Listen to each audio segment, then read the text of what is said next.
Hey guys, welcome. This is Shawn Lahmeyer from the Botanical Division, and I wanted to pre-record a talk I first gave in November for Luis in the second Thursday plant sale series, and I wanted to put this out for all the volunteers out there. I know you guys can't come onto campus and see what's happening, but we appreciate all that you do, and I'm hoping that this recorded lecture might be of interest to you and keep you guys busy. Like everyone else, I know you're at home mulling over what you can do. And so I offered to do this, and I hope you enjoy it. So for years, I've been walking around our collection and looking at it through different viewpoints, and I thought it would be really neat to really dive into the idea of what makes a plant spiny, what are the spiny plants in our collection, and how all the different spiny plants in our collection are different from each other. And that was really the impetus for this talk.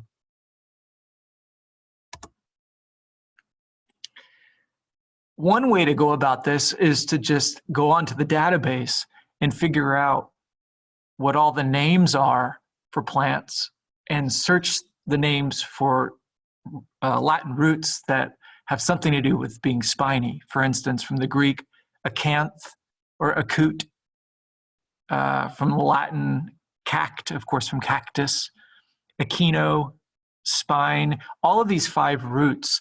If you do that and you search the database, you get some interesting results. About 2,200 plant names in our database have one or more of these roots in their name, these Latin or Greek roots. And that roughly translates to about 3,400 living accessions, whether they're a seed or a plant outside you can walk by. We have something alive, meaning 3,400 of these something that have one of these prefixes in their name. For those interested in keeping stats, this slide shows kind of a top 10 for plant families that have spiny, I call them spiny names, which have one of those roots in their name. And of course, down at the bottom, you see that the cactus family far outnumbers all the other on this list. Again, this is from our own collection, roughly 1,200 different names in the cactus family have one of these roots designating spininess, followed by the Rosaceae, the rose family, and then number 3, rounding out top 3, the Euphorbiaceae, the spurge family. But worth looking at this to get a sense of what in our own collection where the spiny names fall.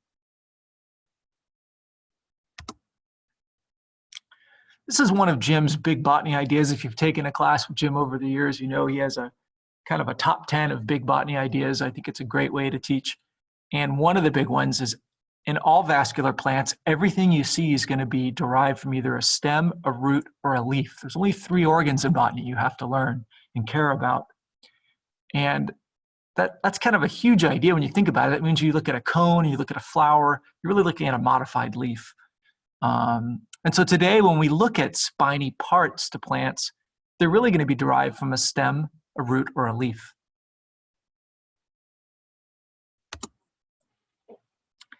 There was a recent paper done by an Italian plant ecologist, Bagella, and I read this paper, and it also inspired me to do this talk because she looked at the flora, focusing on the southern Italy, of all the different, remember she's a plant ecologist, and she's just looking at all the different vegetation types that are spiny and how they were spiny. So it was an interesting paper to me, and she classified the spinescence, as we'll call it, by whether or not the spine originated in the stem, the leaf, or the root, or somewhere else. And then she went on to describe the modification. And so I'm using her classification scheme in this talk. So we'll start looking at all the different plants in our collection, again, through this lens of what are we looking at? What with regards to the spiny part of the plant? Here we're going to start our lookout by search for the collections by looking at thorns. And this is a shrub that's just below the rose garden. You've seen it. It's right along Citrus Walk when you head down to Subtropical Slope. It's been there for ages. And it's Carissa, macrocarpa, again, the big fruit Carissa. And you'll notice that bifurcating spinescent structure there in the picture here. See if I can get my mouse over it, the structure right here. So if you take a close look at it, you might ask, well, is that a leaf? Is that a stem? It's probably not a root. It's a green and above ground. Most likely not a root. So what I was able to do, and what you guys could do, is you could take a section of this, open it up, and look at the anatomy of the structure. And that will give us some insights into what we're looking at. And when you do that, this is the structure over here. I took it under a microscope. And the first thing you see that's pretty evident is, whoa, when you look at that, that looks like a woody stem to me. Again, you're seeing rays. This is all wood right here. This is vascular tissue, secondary vascular tissue. You see a large amount of pith here. You see some cortex.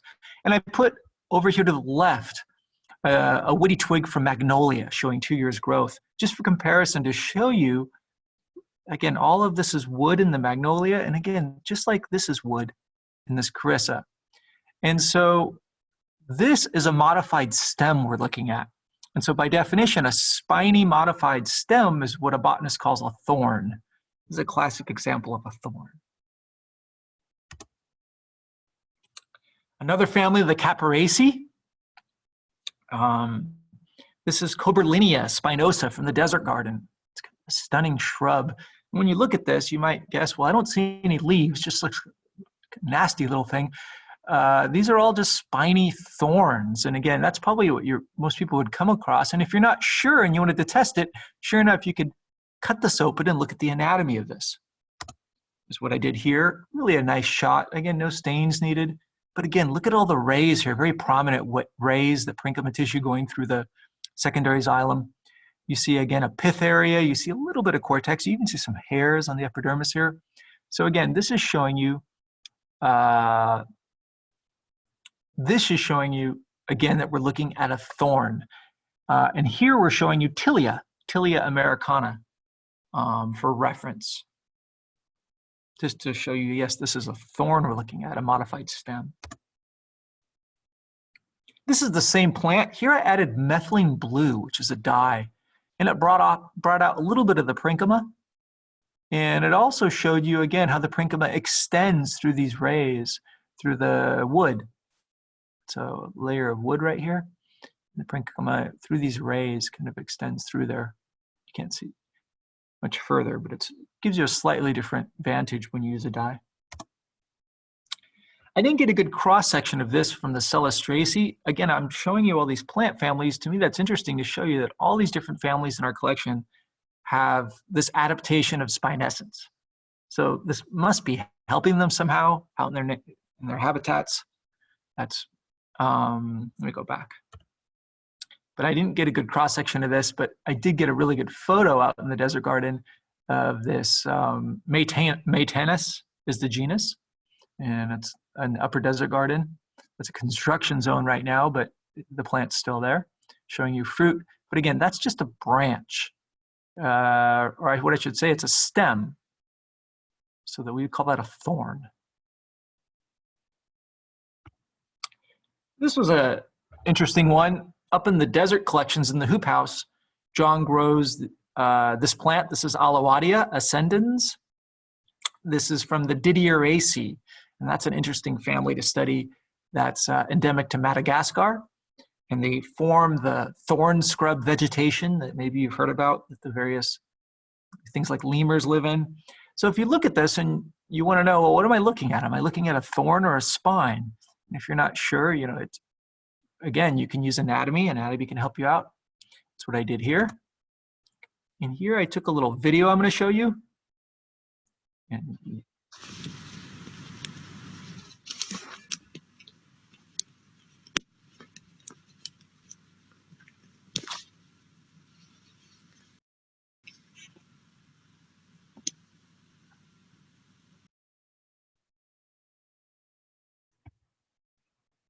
now that was interesting to me because this kind of shield popped right off, or a cap kind of this scleroid epidermis-like structure popped right off. And what we're seeing here underneath, it's not a leaf. It's actually it's a photosynthetic branch. And I thought that was fascinating when I noticed how easily this kind of shell, or yeah, like this spiny shield popped right off. Let's see if I can. I don't got a picture. I just had the video. I didn't have a picture. But anyway, sure enough, that's a thorn, what we just looked at. And well, this is a stem. This is a stem of primary growth here. This is what you would learn in a botany class. You would see the vascular tissue scattered into a ring within this stem, with pith, ground tissue in the center, and cortex on the outside, and an epidermal layer here. And when you look at this, this is the structure we just got done seeing. See, this is a stem. This is the vascular rings here, the vascular bundles, we'd say. There's the pith, there's the cortex. You can use this for comparison. The point here is we are looking at that green structure was actually a stem-derived structure. It wasn't a leaf. Again, looking at Aloedia ascendens. Here's another thorn. This is a gorgeous shot from Euphorbia stenoclada. So this is in the desert collections, and this one was on a pot, although I think we have this still in the garden. This is a plant from Madagascar in the spurge family, Euphorbiaceae. Again, if you look at this, looks like kind of a spiny stem structure. And if you're going to look at this under the microscope again, you see it is a thorn. Again, a thorn defined as being a stem. See that wood layer there? This is, by the way, stained with a red dye this time. This is the plant without stain. But again, that's wood right there we're seeing. This is all, remember, this is a succulent. So here we have an enlarged cortex area. It's a succulent, so it has more parenchyma. It's storing more water in this area, in the cortex. And you have a little pith area here. But here, what's giving it away is this little woody area. You can see it better in the red stained section. This is a thorn. Condalia, the Rhamnaceae, again, just showing all the different families that have a thorn. This is in the desert garden, down in the bottom of the desert garden in the Heritage Walk area. And again, that's a thorn, and we can do a cross-section to confirm that. But again, a thorn is a modified branch. Sure enough, you have leaves coming off of it. If you were to do a cross-section, again, you would see that wood. This is a layer of wood here. It's a pith, maybe a little cortex here, but that's what gives it away. Again, showing you the tilia for comparison and to show you a kind of a woody stem. So a thorn in Condalia Rhamnaceae. This is a gorgeous plant at the path to the Japanese garden before you go into the Japanese garden. In the rose family, Rosaceae. This is Crataegus arnoldiana, and has really striking, in the rose family, striking thorns here. And if you do a cross section of one, you can see that wood pattern. You can see the rays. That's what these little lines are. These are rays going through the wood. This is all wood. You can see some fibers also going through the pith. If you take a close look there. So again, this is a thorn, a modified branch in Crataegus. That's just another shot showing how gorgeous these are, these black thorns. Again, it's kind of at the top of the Japanese garden. The citrus family, Rutaceae, also has thorns. Again, it's a modified branch there. This is a finger lime. I took this picture in the ranch, but I know we have this plant elsewhere in the collection. But again, it's just letting you know that another completely unrelated family has the same adaptation of having a thorn. The Solanaceae. Again, this is Lycium excertum, another family. There's that sharp kind of branch at the tip of this stem. Right there I'm pointing at. And this is in the subtropical slope. So another example of a thorn. And here's a cross section of it. Really beautiful shot showing you the anatomy of this thorn. Again, seeing the woody section there. And it's the same shot here, again, using a red dye for contrast. And out of the three, spines, thorns, and prickles, only thorns had a, or at least I could easily find a documented syndrome, medical syndrome associated with them. There is such a thing as plant thorn arthritis or plant thorn synovitis. So this is actually a real diagnosable condition you can have. So I thought that was worth sharing. Moving on to prickles, spines, thorns, and prickles. We looked at thorns. What are prickles? Well, this was a weed. I was walking through the ranch last fall and I saw this and I had to stop. This is Mara macrocarpa. And we've probably all seen spiny fruit before. This is the fruit. These are projections coming up off of the epidermis and the cortex, a little bit for that matter underneath. And one of the things we'll notice about prickles is they're not going to have any vascular tissue inside of them. It's going to be kind of the defining hallmark. They're not alive is another way of saying that. Here in the desert garden, this is in the pea family, the Fabaceae. Same thing, this is a prickle. You probably walked by this. This is Caesalpinia cacao. Again, if you're wondering, are these thorns or these spines? These are actually prickles. And again, what that means is you can pop these off and they're projections of the epidermis, dermal tissue, or periderm in this case.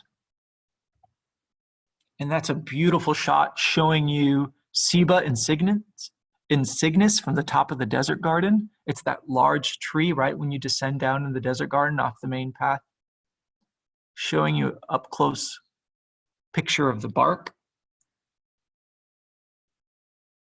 We had a branch that came down in a windstorm and I was able to use that branch and fairly easily pop off some of these prickles.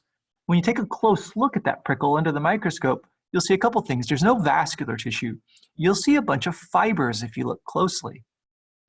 So it's full of pithy fibers here, but there's no living vascular tissue going through it. Sometimes these prickles are hollow and sometimes they're pithy and full of fibers.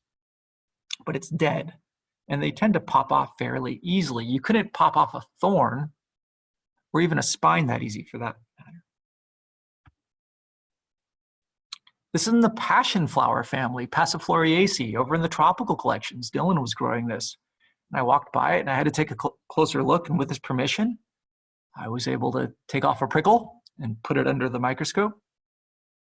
And it, again, popped off kind of like a cap or a shield, almost like that Aloedia ascendens popped up. Oops, excuse me, jumping around here. And what we're looking at here is, if you were to take this prickle shield, I'll call it, and look at it from the bottom in, you would see it's hollow. You can tell that's hollow, but that's what that's showing you. This is pretty much just a hollow shield, what this prickle is here in the passion flower family on a tropical plant. The Petiolaceae, this is the sesame family. This is Uncarina, another plant that's endemic to Madagascar, and it has these really bizarre, intriguing fruits that have these long spinescent structures on them. And these again are prickles. They're not vascularized. They're projections from this fruit wall. Projections of the cortex and epidermis. And if you would see them they'd be strong inside. They'd be full of sclerid fibers, but they wouldn't have living vascular tissue in any of these. A very familiar example. This is a rose stem showing prickles. And we all know these can pop off fairly easily. And again, I had Tom's permission before I popped one off, but I did. This is Rosa Golden Zest from our collection. And I was able to take a closer look. And that's the bottom side of a prickle. And again, what I'm noticing is, one, it popped off easy, and two, there's no vascular tissue here. there's no area for nutrients to flow or water to flow. This is all just dead. It's just, there's fibers, sure, and a very sclerid-like epidermal wall, but it's not a leaf or a stem. It's just a projection from the epidermis. Back to the Solanaceae, showing you prickles.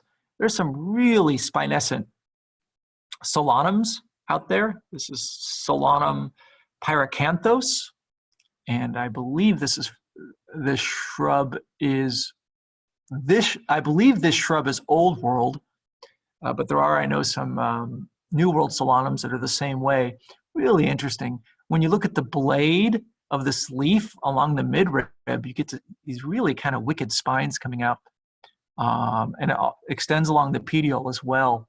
And if you were to section that under the microscope, that's what I got. Again, the point here is that I had a little stain for contrast, but it's pithy. It's not hollow, it is pithy, but there's no vascular tissue running through. This is not a leaf. Again, it's a projection from the epidermis. It's just a look at a different solanum. This one's on the top of the subtropical slope in the subtropical section. This is an older branch and a newer branch. But again, these are all prickles, not spines, not thorns. Sometimes, I suspect some of them would be hollow, depending on where the cross-section was. Otherwise, they're just pithy.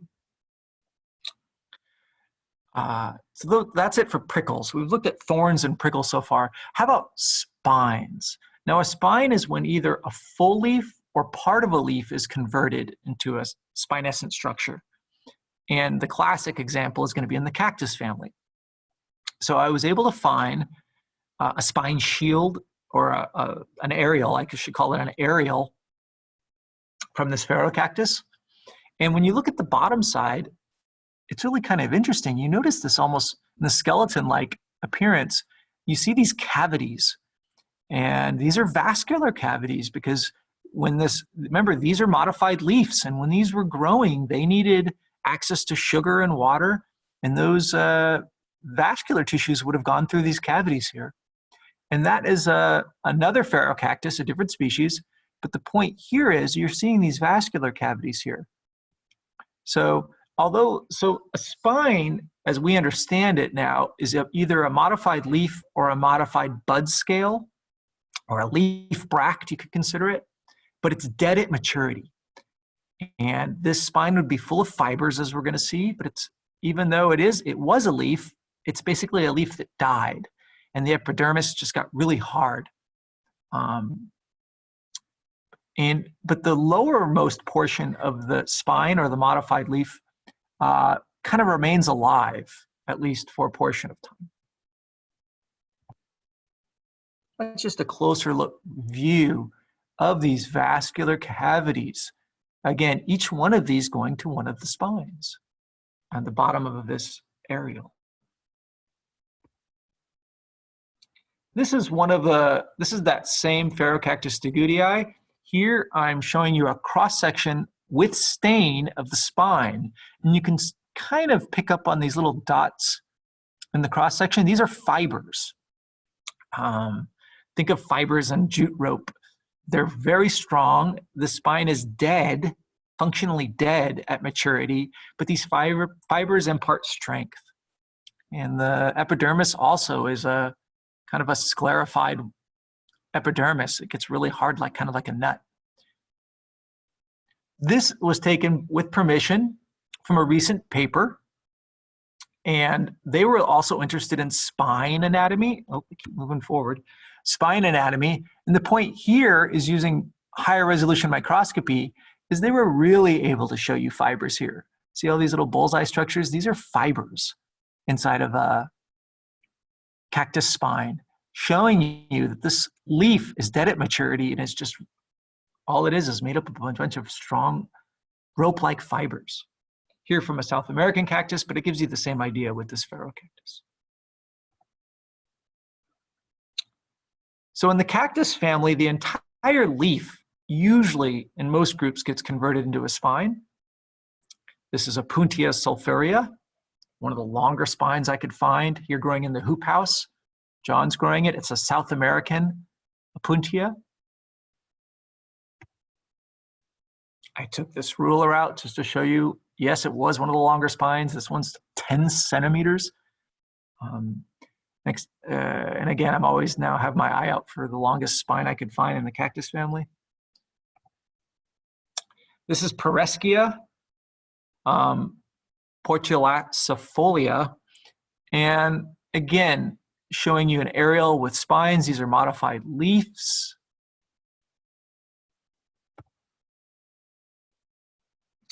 Another category, moving on, are Spinose apical processes. These are either stems or leaves that have spiny points at the end. That's the easiest way to describe it. So this is an agave that came to us through the Lauren Whitelock collection. It's a beautiful form of it. This is agave ismensis. And again, at the kind of the apex of the leaf, you notice this really spinescent structure here. And again, this is an Asparagaceae now. All of the agaves are there. And all agaves you see are going to have this, almost all that I can think of, this Spinose apical process. This is Ruscus culeatus, sometimes called butcher's broom. Down, and this is on in the lower part of the garden. Let's see, this would be just on the other side of the lower road. So if you were in the lily ponds and you crossed the road to the bathrooms, they wouldn't be far away from the bathrooms on the other side of the road. We have it kind of as a shrub. But again, you might ask yourself, what am I looking at, stems and leaves? Well, it turns out these are leaves, real fibrous, rigid leaves with these Spinose apical processes. A classic example in the Shakespeare garden is ilex or holly in the Aquifoliaceae. Again, this adaptation to have your leaf margins very spiny. And those that have rubbed up against holly know just how nasty this can be. So again, it's just another spinescent adaptation we're paying attention to. You see this also in the Berberidaceae. This is Mahonia.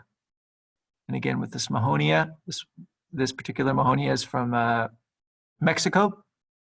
Trifoliata, it's growing in the bottom of the desert garden. But again, just like ilex, spinose leaf margins. When I was walking through the top of the jungle garden, I even came across this, and I had to stop and get out my camera. Even bambusa. When I looked at it, I'd never considered these bracts on this bamboo having Spinose apical processes, but the more I looked at it, the more I realized how similar in form they were to an agave leaf, right? With the architecture, you get these Spinose apical processes at the top there. Primulaceae. This is Wackinia. This is growing at the top. This is in a closed off section of the desert garden, so maybe you haven't seen it. But the point here is to show you these leaves with these really spiny points. And again, this is falls into the category of Spinose apical processes. Really gorgeous plant here. This was from, I think, a wild collection, probably from our early fieldwork days. And that's a cross section. Again, no one's going to question what we were looking at as a leaf, but that is what we were looking at, a cross section. And I got a really good look at the midrib. And I got some vascular bundles in here in the leaf. And here I'm showing you a reference with syringa, which is a lilac, just for comparison to show you, yes, we are looking at a leaf, just a leaf with a spiny point. Coletia. Now this could be confusing. Are we looking at a stem or a leaf? It's not entirely obvious, is it? But it's in this category of having a Spinose apical processes. It turns out we're looking at a stem, a flattened stem. In other groups, we would call these cladodes. But that's what we're looking at here. Coletia infausta and the Rhamnaceae. And that's just showing you, yes, it is a stem. It has stem anatomy, not leaf anatomy. Here showing you a red stained image.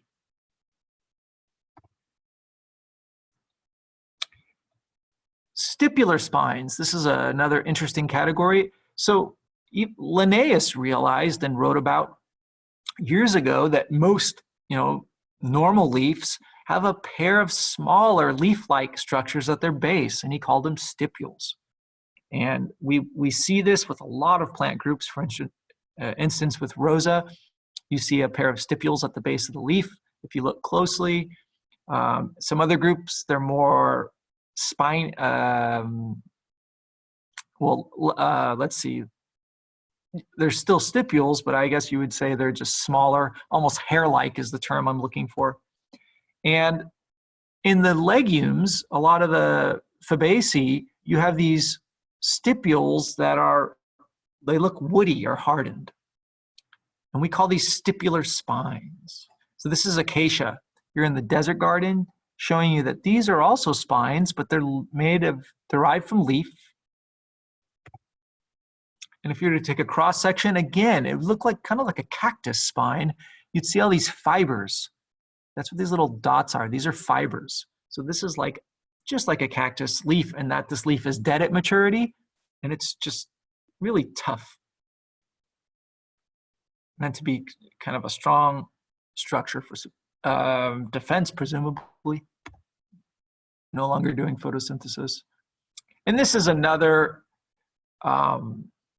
extension of that. This is Acacia colchiliacantha from the desert garden, or the boat spine acacia. This is an interesting one. Again, these stipular spines occur in pairs, except you can see that it's really a modified leaf here. Here it really does look like a leaf, kind of a leaf that's been lignified or hardened. There's another look of it right there. So stipular spines. And that was my section of this leaf, the stipular spine structure. Again, here, much more leaf-like in appearance. In the spurge family, Euphorbiaceae, you see stipular spines. So next time you walk up to a euphorbia, this is a spine shield euphorbia. What makes up the spine shield, the structure here, are a bunch of modified leaves, stipular spines. Here, Euphorbia cyrulescens, which is an old collection down in the bottom of the desert garden. And here's a cross section. Here, when I sectioned this spine, it was hollow. I believe it was a little bit older, so it was hollow inside. This one wasn't hollow, maybe lower to the base, but you can see it's just full of pith. No vascular tissue. Maybe one of the more interesting examples in this entire presentation are petiolar spines. And this is in the Phocuriaceae. This is a New World family, endemic to this part of the world. We have, of course, our Ocotillo. You can catch in the Mojave Desert. This is in that group. Well, this is Phociuria degoodii. And what I want you to pay attention to here is, see this leaf here, this leaf. We would say that's the petiole, right? And that's the blade. Well, this petiole, something interesting is going to happen. It's going to change, and the bottom half of the petiole is going to get woody. And the top part of the petiole is going to stay as a petiole, it has vascular tissue, and it's the top portion that's supplying all of the sugar and, all of the water to this blade of this photosynthetic leaf. This leaf and the topmost portion of the petiole are just going to fall off. And when they do that, what's left is this. It's what we call a petiolar spine. It's really interesting. And the first publication of this in the literature goes back to the about the 1880s, late 19th century. And Engelmann, the great botanist Engelmann, was the one who looked at this. And this was a little bit later. I dug this up. But a lot of botanists were interested in this phenomenon that had been described by Engelmann, where, again, a petiole, something happens in the petiole. There's a division of labor, and the lower portion of the petiole becomes woody, and the top portion doesn't. So this is parenchyma, which is green here. This is turning into sclerenchyma here in the bottom and woody, which is the S. And this is just a cross-section I did of this to show you that division. Again, this is the living portion, and it looks like a leaf. And this is the woody dead portion. Again, between that division of labor on this petiole forming, and this is the portion that would turn into a petiolar spine. Really fascinating. The palms.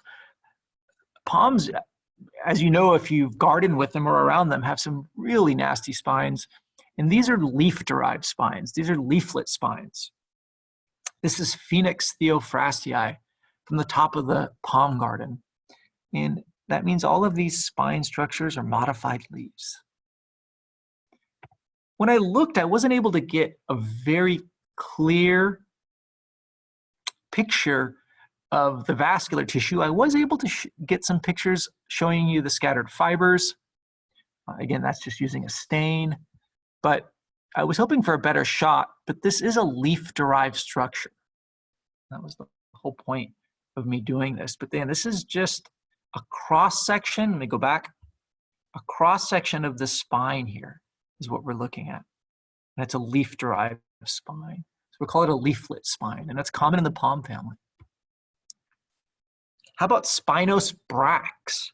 Well, a lot of conifers have these. This is Willemia nobilis. If you've seen a Willemia cone, you'll notice that they have, this is the female cone, the ovulate cone, and it has these cone scales with these sharp projections in the Aracaceae.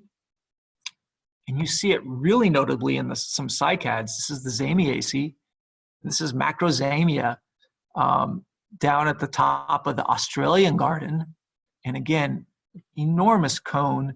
And these are cone scales, and you have these Spinose bracts sticking up. So you would see this on a strobulous structure, a cone structure. There weren't many examples in this category, but again, very interesting.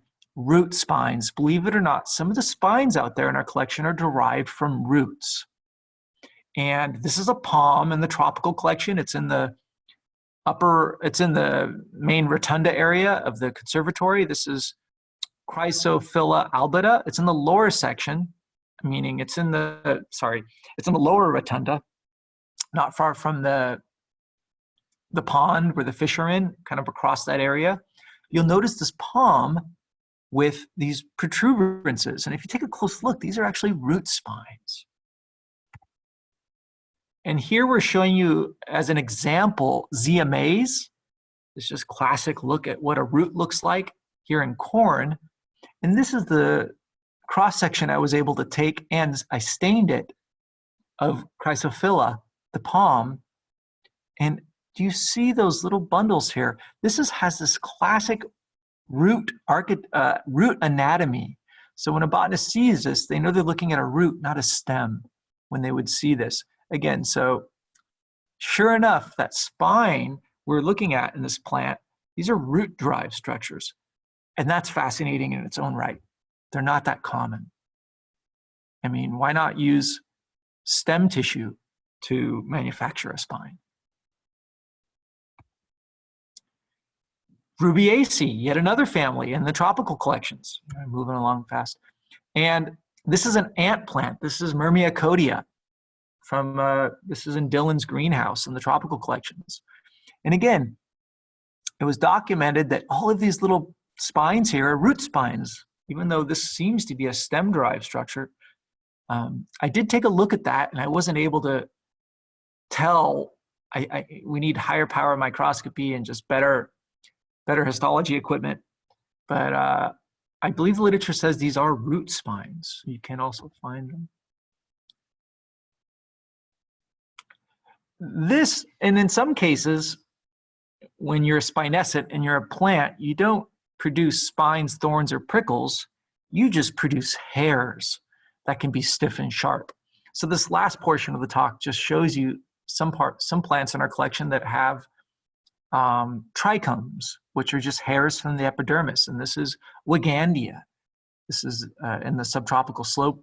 It's a borage, the Boraginaceae. Here giving you an appearance of, giving you a look at these stiff, bristly hairs. And this is a nasty one. This is urea, excuse me. And it's growing in the tropical collections. Dylan's growing it. Kind of, it wasn't too far. I mean, I guess it wasn't too hidden. And these are stinging trichomes. So this is Urticaceae, or the stinging nettle family. And there's actually a fluid inside these trichomes. If you can, here's under the microscope. There's actually a fluid. It's actually like a syringe. When you break this off, the fluid goes in and an irritant comes out that causes contact dermatitis. It's really nasty. Anyway, it's just another type of spinescence. Again, these are not spines, thorns, or prickles. These are elongated, stinging hairs in the Urticaceae. Anyway, that's it. I wrapped it up. I had a good time going through these and just seeing the collection in a different light, doing a lot of plant anatomy.